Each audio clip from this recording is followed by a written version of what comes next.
Salve a todos com a paz do Senhor. Estamos aqui no nosso terceiro dia do nosso Congresso de Adolescentes, nosso 24º Congresso de Adolescentes, agora com o Preleitor da Noite, que mesmo é o superintendente da CEADALP, o pastor José Carlos, e eu tenho algumas perguntas para fazer para ele. Pastor, por favor, me conta um resumo da sua pregação, da sua ministração hoje. Paz do Senhor. Paz do Senhor, para mim é um prazer estar aqui nesta noite. Eu quero externar minha gratidão a Deus pela vida do nosso pastor presidente, pastor Roberto, pela vida da nossa irmã Iraci. Deus abençoe esse casal abnegado. Quero agradecer pela vida de Kelvin, pastor Kelvin Klein, que é um amigo, um companheiro de trabalho, um irmão que Deus me deu. Agradecer pela vida do nosso irmão Wellen e todos que fazem a CEADALP. Hoje foi um trabalho extraordinário, uma palavra que Deus, desde que fui convidado, me deu, falando um pouco sobre 3 tipos de pessoas que foram atraídas pela cruz. O primeiro grupo foi um grupo que foi para uma ceia na casa de Lázaro, quando ele já havia ressuscitado, e eles foram para ver o milagre, mas mesmo assim foram atraídos por Jesus para ver o milagre. O segundo grupo era o grupo dos que foram para receber Jesus, mas foram na intenção de receber um rei que iria libertá-los do sistema político e também do sistema secular. E se absteram de querer ver realmente um rei que fosse libertá-los espiritualmente. E, em terceiro lugar, foram o grupo que o Senhor Jesus, ele fala dos gregos. Também foram atraídos, mas, por fim, todos nós fomos atraídos pela cruz. Em especial, pela cruz que Jesus ele foi crucificado.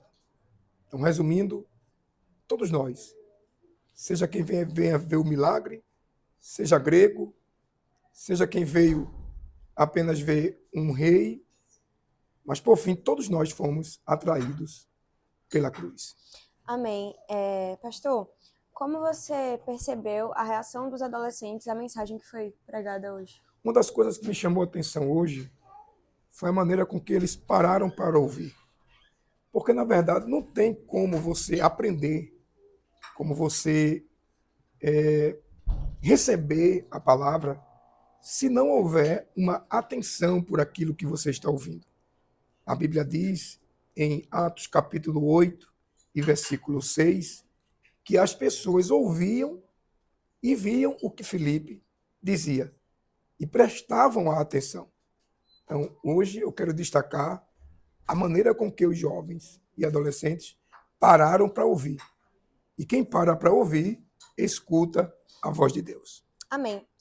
Aproveitando que o senhor falou sobre isso, além da atenção dos adolescentes, tem mais algumas características que o senhor percebe que é marcante no Congresso de Adolescentes da CEADALP? O Congresso de Adolescentes, uma das coisas que marcam, primeiro, é a organização com que toda a superintendência consegue desenvolver e a maneira com que o nosso pastor presidente também delibera as ordens, as questões de organização para o nosso pastor Kelvin. E, por fim, uma das coisas que também eu percebo nos jovens no Congresso de Adolescentes é que eles realmente se entregam e vêm com todo o coração, com toda a alma para adorar ao Senhor.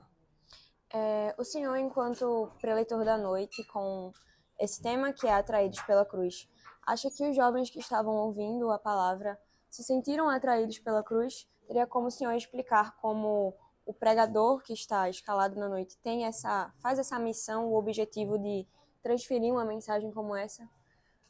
A Bíblia diz no livro de Romanos, capítulo 10, verso 17, que a fé vem pelo ouvir, e o ouvir da palavra de Deus. Então, na verdade, se a palavra de Deus está sendo ministrada, ela vai atrair.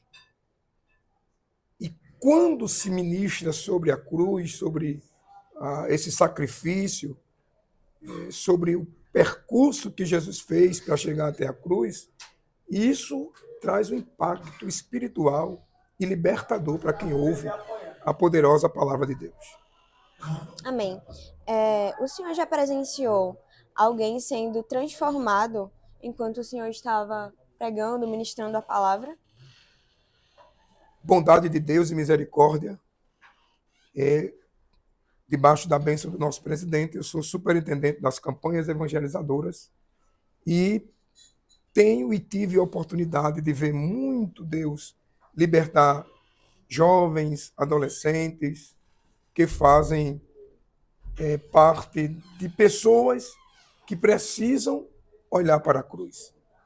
E eu pude presenciar lá em Agamenon 5, uma igreja que nós, juntamente com minha esposa, começamos ali na orientação do nosso presidente, e eu vi crianças se converterem, 12 crianças se converterem, e essas crianças, elas viraram adolescentes, e algumas casaram, e hoje vivem bem com suas respectivas famílias. Então, é maravilhoso ver a mão de Deus trabalhar fortemente no coração dos adolescentes. Tem mais.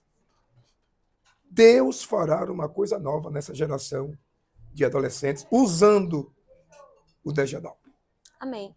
O senhor pode falar um testemunho seu, onde teve esse sentimento de que, quando o senhor foi atraído pela cruz, o momento que marcou sua vida? Sim. Estava, na verdade, tive a oportunidade de ser profissional de futebol. E, na época, tinha um dos jogadores, que era lá em Santa Cruz do Capibaribe, no Ipiranga, e ali tinha um dos jogadores que era atleta de Cristo. E ele orava por nós. E lembro como hoje que em um dos jogos eu não consegui correr, não consegui ter uma desenvoltura física, porque, na verdade, Jesus já tinha me atraído pela palavra da cruz. Amém. O senhor teve alguma palavra em que Deus ministrou no coração do senhor, que ficou marcada na sua vida, uma palavra que Deus lhe deu e que o senhor talvez pregou ou talvez guardou para si, que o senhor possa contar hoje aqui? Dentre tantas as palavras que Deus nos proporciona e nos deu a oportunidade de ministrar, eu tive a oportunidade de ministrar hoje. E hoje foi uma palavra que Deus me deu que marcou a minha vida. O texto, ele saltou como luz, mostrando o poder da palavra, como nós podemos estar à mesa que Jesus está, de que maneira podemos estar à mesa. E lembro que Deus me deu a palavra no sentido de que Lázaro estava sentado à mesa, Marta estava servindo e Maria estava adorando. Então, hoje, realmente, eu posso dizer que foi um dia marcante. Eu quero agradecer a Deus, primeiramente, e ao nosso pastor Kelvin, pastor Roberto, pela oportunidade que eles me concederam para sentir, mais uma vez, o poder da palavra de Deus. Amém. Alguns adolescentes sempre convidam jovens que ainda não aceitaram a Jesus, que não conheceram a Cristo ainda. O senhor poderia dar algum conselho como superintendente para que a gente pudesse ter uma conversa, às vezes ministrar algo na vida de alguém que ainda não conhece a Cristo? Uma das coisas interessantes em evangelizar alguém é você não olhar para a aparência.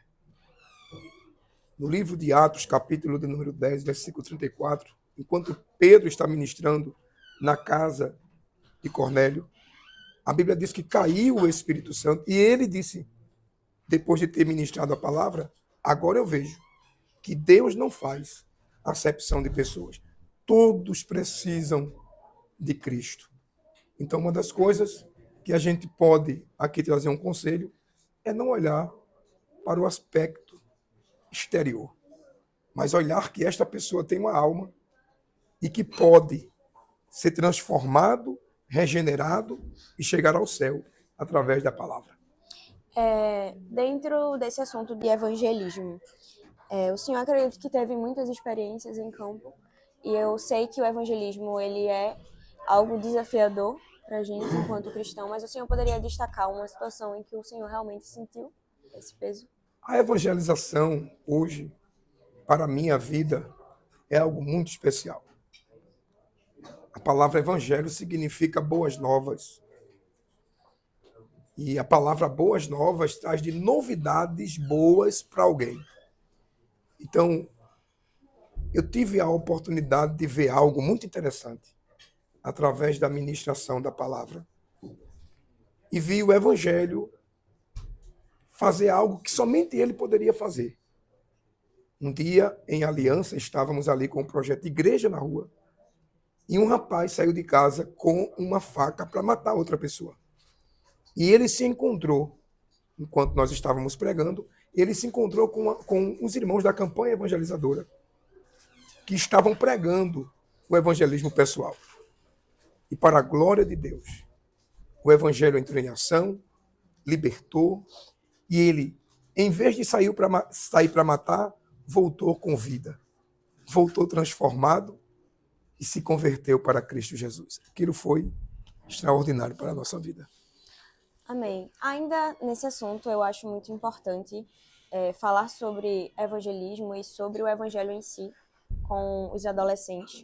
O senhor poderia dar alguns conselhos para os jovens e adolescentes que sentem esse desejo de espalhar o evangelho? O evangelho, ele pode ser ministrado de várias formas. Dentre elas, eu quero falar de duas aqui e dar um conselho. Existe a maneira de você transmitir o evangelho falando, expressando, trazendo as boas novas, mas existe uma maneira que é com o seu comportamento, com a sua vida, seja na faculdade, seja no colégio. Paulo ele vai dar um conselho a Timóteo, em 2 Timóteo, capítulo de número 4, verso 2, ele diz que pregue a palavra, inste, em tempo, em fora de tempo. Então, o que eu quero dizer para você é que o evangelho, ele é transformador e você é um portador legal da palavra de Deus. Então, você pode, seja na faculdade, seja no colégio, seja no trabalho, seja onde você estiver, se não puder falar, que a sua vida fale. Amém. Pastor, o senhor pode deixar um recado para os adolescentes que ainda irão vir para o congresso? Se eu fosse você, não ficaria de fora.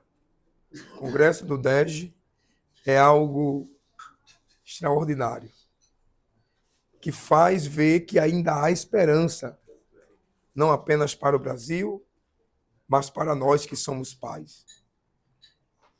É importante salientar, a IEADALP não para e o DEG não para. O senhor pode falar um pouco sobre a importância de existir um departamento como o DG ADALP no tempo de hoje em dia?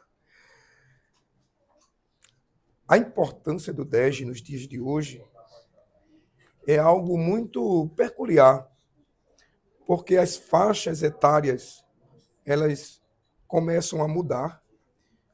E tive a oportunidade de dirigir congregação, e ao receber uma criança que veio das tias para os adolescentes, a gente percebe, em especial as meninas, que o desejo dela é fazer gesto. E uma das coisas que me chama a atenção é que tem crianças, adolescentes que choram para fazer gesto. Então, isso é algo que marca o pai, marca a família. Inclusive, parece pouco, parece pequeno, mas esse trabalho que vem crescendo, não apenas de gesto, mas agora na questão da palavra que vai para dentro das orações, a gente vê esse comando, essa forma de trabalho, essa metodologia, esses métodos que são usados, a gente percebe que os adolescentes têm crescido na graça e têm crescido no conhecimento. Uma das coisas muito importantes que eu vejo é a maneira com que a superintendência tenta aplicar a palavra de Deus, porque só a palavra é quem pode transformar. Amém. Pastor, eu agradeço muito o seu tempo, sua disponibilidade por ter vindo aqui gravar essa entrevista com a gente. Que Deus continue abençoando a sua vida. Muito obrigada. Eu quero agradecer a Deus, mais uma vez ao pastor Roberto, ao pastor Kelvin, a toda a superintendência, mas eu tenho que vender meu peixe aqui. A Seadalp avança. E o DG Adalp não para.